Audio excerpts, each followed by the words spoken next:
You all set? Yeah, I'm good to go. Okay. Welcome back to the Frith Guild podcast. I'm your host, Eric. And I'm co-host Scott. And today we're going to go over chapters 36 through 40 of Grandmaster Arcanist. We are roughly, 3 sections out from completing this book? It's getting close.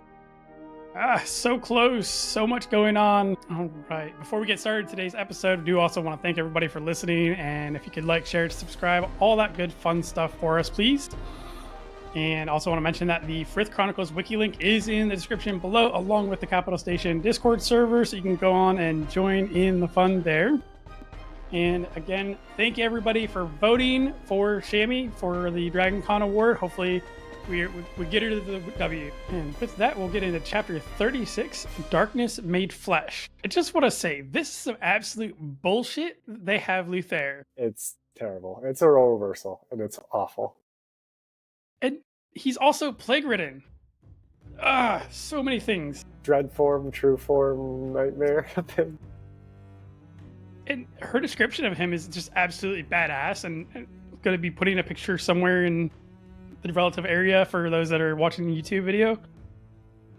He has like red eyes in his helmet. He's got spikes everywhere.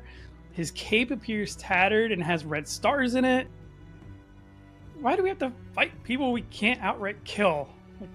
Yeah, and it makes it so tough with the aura too, because you use the wrong aura and bye-bye Luthair. Well, and even Volke can't use his aura properly with Yevon around because Yevon's controlling his magic. And Luthair ends up actually infecting Volke with the plague, the new plague that they've constructed for the god creatures.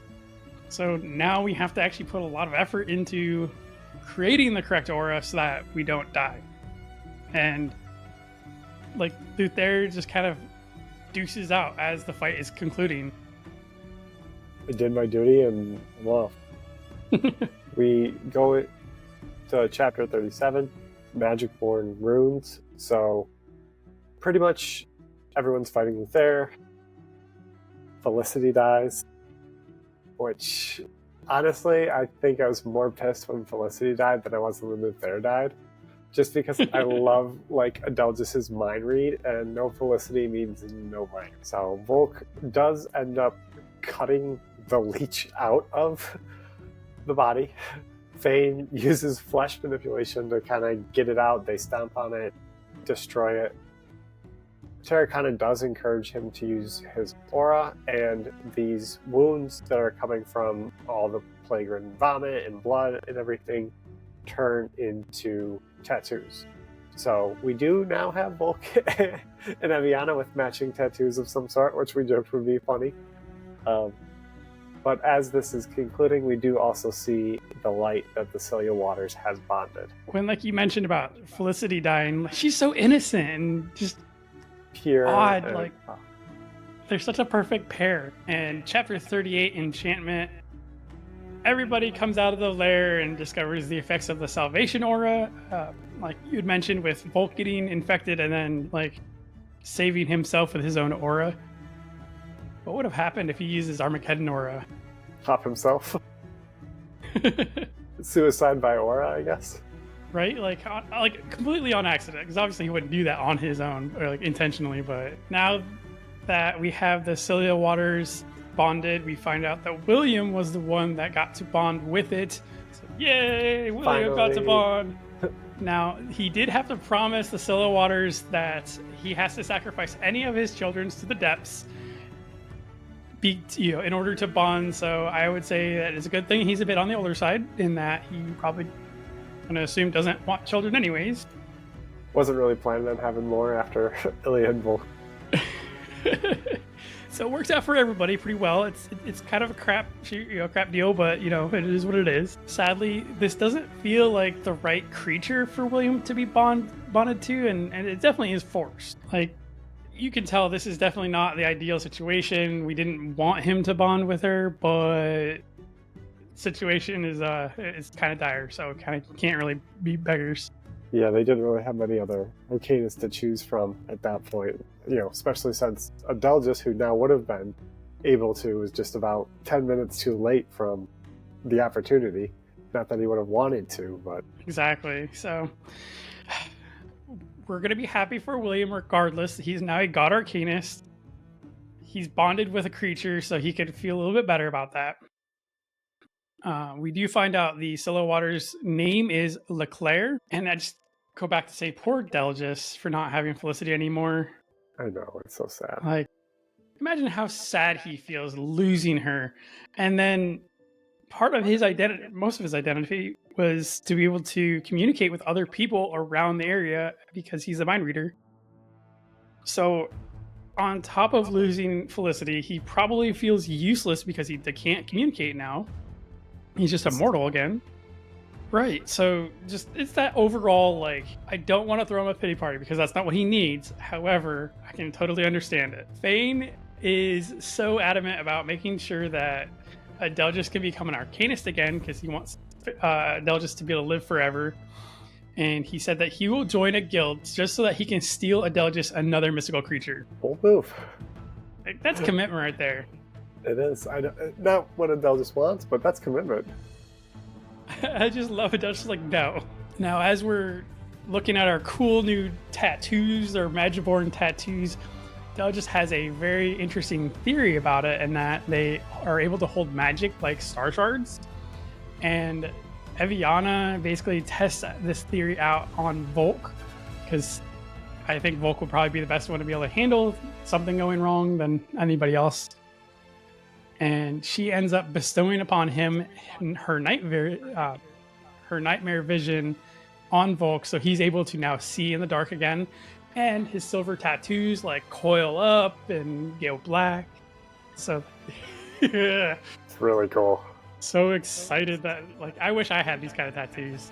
Adelgis is the one that gets to name this, and he calls this an enchantment as far as the magic going into the Magiborne tattoo. And I just want them all. Yeah. About to have so many sleeves. Every limb's going to be tatted out. Like, I almost feel like I want to get infected with the plague so I can get healed by the Salvation Aura, so I can get tattoos. I'm sure you wouldn't be the only one. Brings us to chapter 39, Turning of an Age. So William's practicing his magic. He can invoke fresh or salt water. He can manipulate currents. As they're going by, there is this island that is corrupt, and they do find out that it is a Leviathan. Zelfrey wants runes, so Zelfrey's like, I'm gonna go get infected. They're not really about that. Zelfrey's like, I'm getting my runes. So Linus does need to practice his aura, so this is a way to put pressure on him. Like, don't kill your beloved. Don't mess it up. Yeah, really don't mess this one up. They are able to heal the Leviathan, though, and also to gain runes from it. And that brings us into chapter 40, Return to Fortuna. We find out this is roughly a 4-month round trip, going out and back. We kind of get the highlights of what the Tempest Coatl, Nicolin and Ilia show up as they're getting into port into Fortuna. And they were so excited because they didn't get eaten by the lair. It's a win. Small wins. Absolutely, because they get eaten by the World Serpent lair, they get eaten by the Fenris Wolf lair. Like, this is a solid win for them. Now, Volke goes and gets some long-needed rest. It's been a solid day since getting in there, and we still don't know who the actual Arcanist is that bonded with the Tempest Coatl, so I'm kind of surprised that this was kept secret for so long. They don't like it. They don't want to share.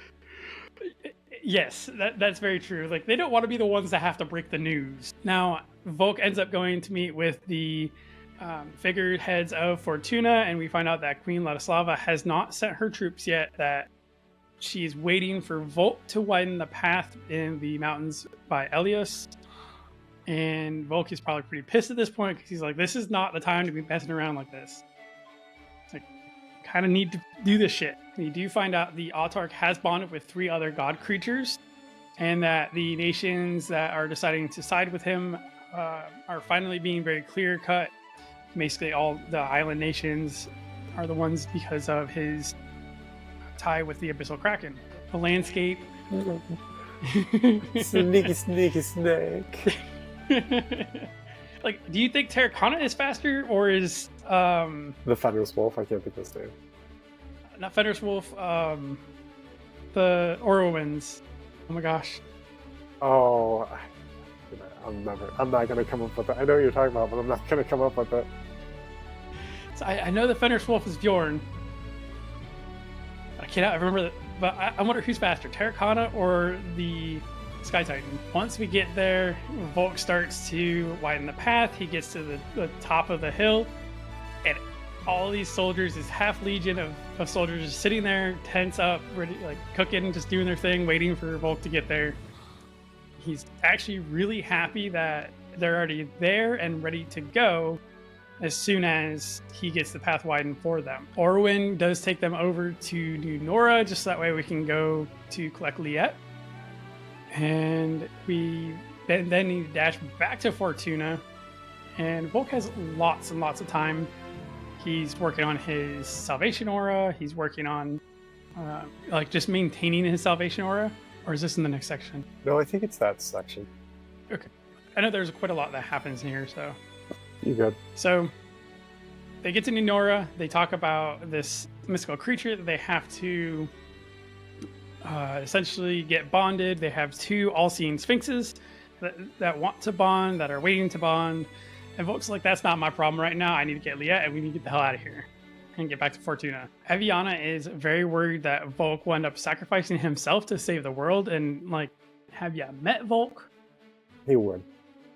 He totally would.